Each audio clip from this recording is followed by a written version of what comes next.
tous, on se retrouve aujourd'hui pour une nouvelle vidéo ASMR. Alors oui, je sais, ça fait très très longtemps que j'en ai pas fait. Aujourd'hui on se retrouve pour un petit unboxing de trois choses. Tout d'abord ceci.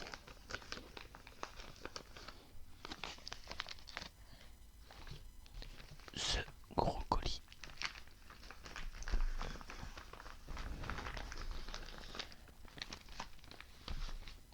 Et enfin, ce carton. Alors, j'ai à peu près fait exprès de prendre des formats différents. Enfin, pour tout vous dire, le gros colis et ça, c'était prévu, mais le carton n'était pas prévu. Donc, voilà, c'est pour faire des sons différents. On va garder le plus gros pour la fin. On va déballer ça en retirant le petit élastique.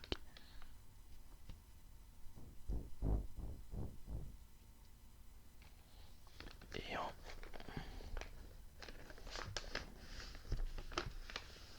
retirant, donc c'est que des livres. Alors ce petit papier sera bien sûr recyclé en brouillon.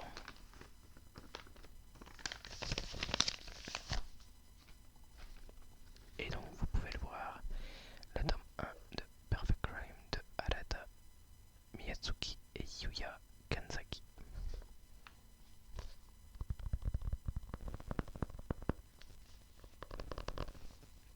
Je l'ai acheté dans ma bouquinerie habituelle. Alors je l'ai pas encore lu, mais il m'a été très très fortement recommandé par une de mes cousines.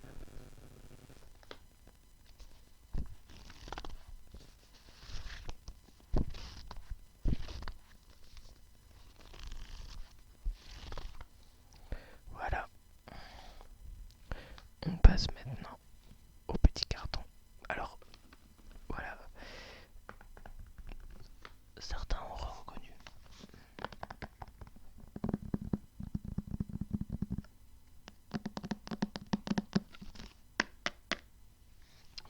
Les emballages, voilà, de la Pléiade.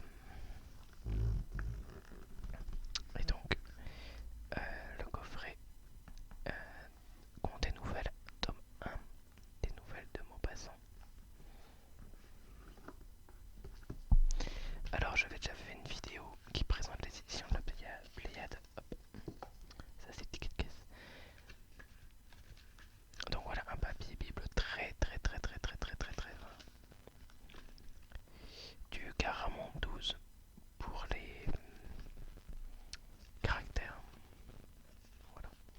Ça viendra s'ajouter à ma petite collection de Pléiade. Je dois en avoir une petite vingtaine. Sachant, pour préciser, que je les achète toutes dans ma bouquinerie habituelle.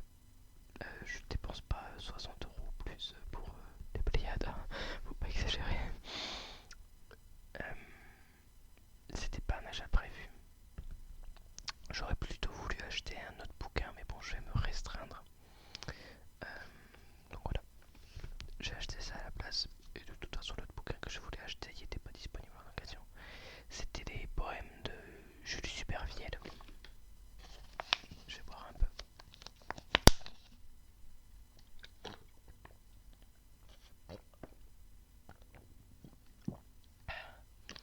Pensez à vous hydrater.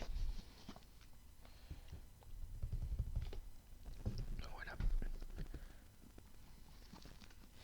Et donc, il contient les contes et nouvelles de Maupassant publiés entre 1875 et mars 1884. Donc, il y a, bon, je vais pas toutes les faire parce qu'il y en a plein. Vous voyez, il y a une table des matières bien fournie, mais il y a des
c'est des notes, pardon.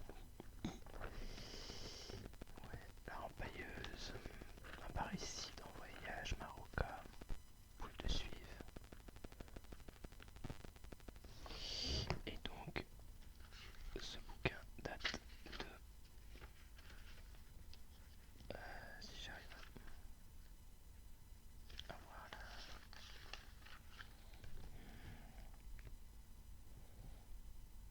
Donc ce volume portant le numéro 253 de la bibliothèque de la Pléiade, publié aux éditions Gallimard, a été achevé d'imprimer sur Bible des papeteries Bolloré Technologies le 17 octobre 2008 par Normandie Roto-Impression à Lonray et relié en pleine peau dorée à leur fin 23 carats par Babouo à Lagny. Ouais, c'est Babouo qui s'occupe maintenant de la seule production des Pléiades. Je vous avais fait une petite vidéo là-dessus. Et donc, pour finir de parler des Pléiades, voilà, j'en ai quelques-unes à la maison. J'ai par exemple les œuvres complètes de Becky, le théâtre complet de Goethe, les œuvres complètes de Musset, les œuvres complètes de Rimbaud, de Verlaine, de Baudelaire. Voilà, il y a beaucoup de poésie dans les Pléiades que je prends en fait. Les romans, nouvelles et récits de Fitzgerald. Bref, passons au gros bijou. Celui-là, j'étais pressé de l'attendre.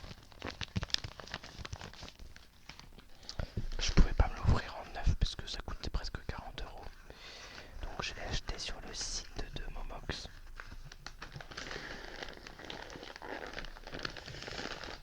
Je cherche l'ouverture, mais elle est là.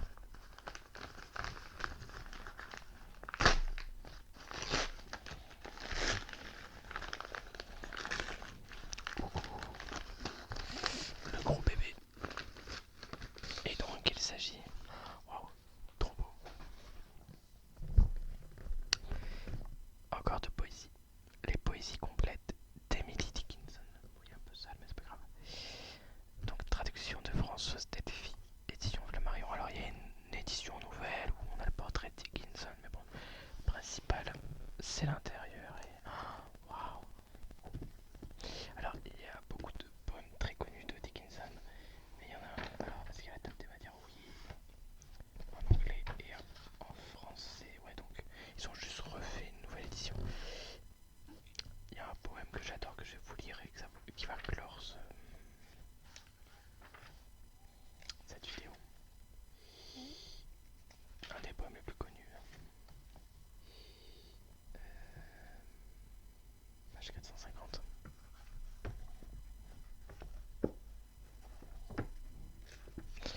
Ah oui, je vais vous lire le quatrième avant.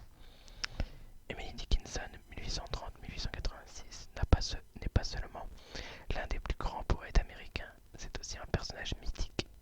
Toujours vêtue de blanc, cette femme mystérieuse, à l'âge de 30 ans, se murera à jamais dans la demeure familiale d'Amherst, son village natal en Nouvelle-Angleterre, et passa le reste de sa vie à contempler le monde depuis sa fenêtre. Lorsqu'un ami lui rendait visite, il lui arrivait même de refuser de sortir de sa chambre pour l'honorer de sa présence. Celle que ses proches surnommaient la poétesse à demi fêlée ou la reine recluse n'avait qu'une obsession, écrire. Elle a laissé des milliers de lettres et de poèmes. Ironie de l'histoire, sur les 2000 poèmes ou presque que nous le connaissons, 6 seulement furent publiés de son vivant. Les autres ne furent découverts qu'à sa mort.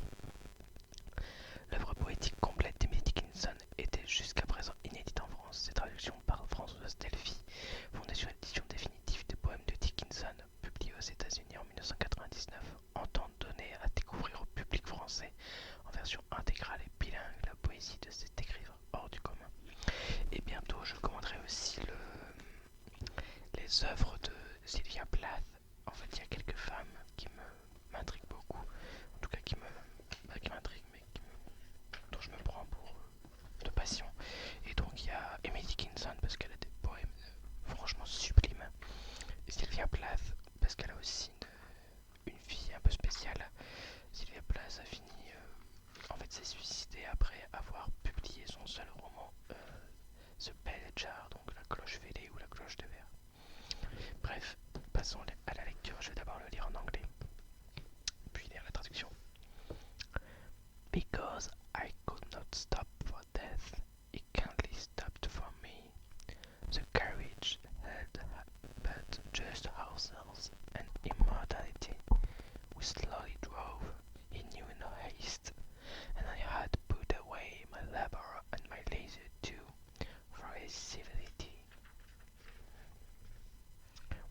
past the school where children strove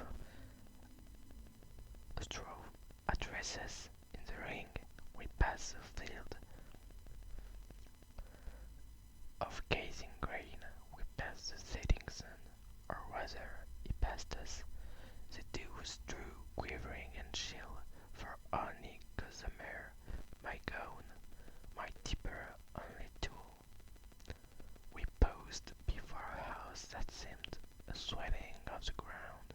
The roof was scarcely visible, the cornice in the ground.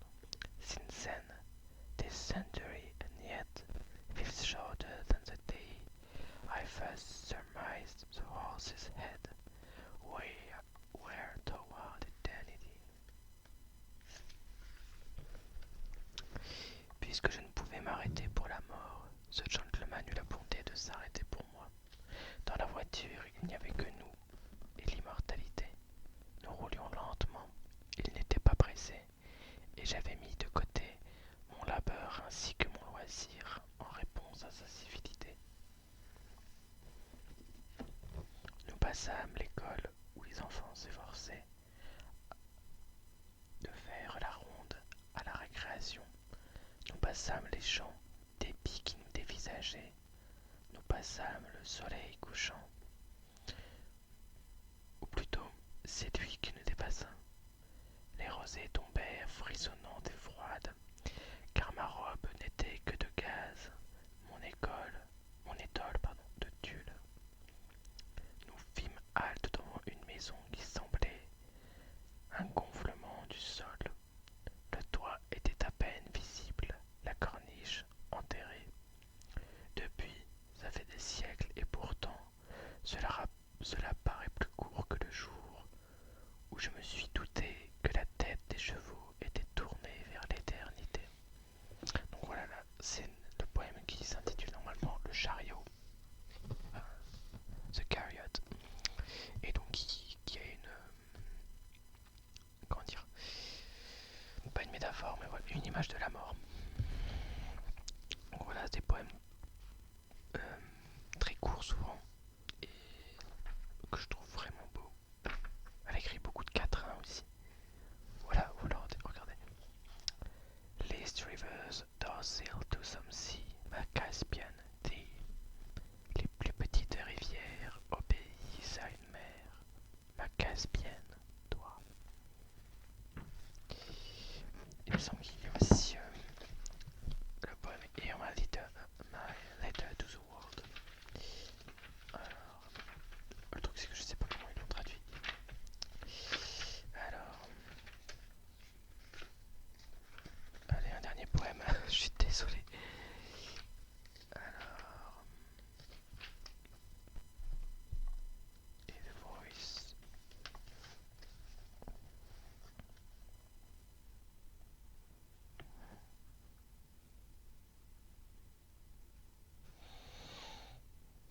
Bon, je la trouve pas, c'est pas grave.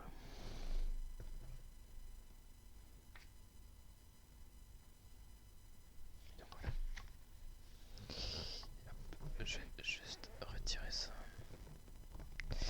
Donc voilà, j'espère que cette petite vidéo d'une quinzaine de minutes vous a plu. Ça faisait longtemps que j'en avais pas fait. Ça me démangeait d'en faire, et bah là j'ai trouvé l'occasion. J'espère donc que ça vous a plu. J'espère qu'on se retrouvera très vite pour une autre vidéo. Et voilà. Poésie complète, édition bilingue, Emily Dickinson. Ça pèse son poids quand même. C'est un beau morceau.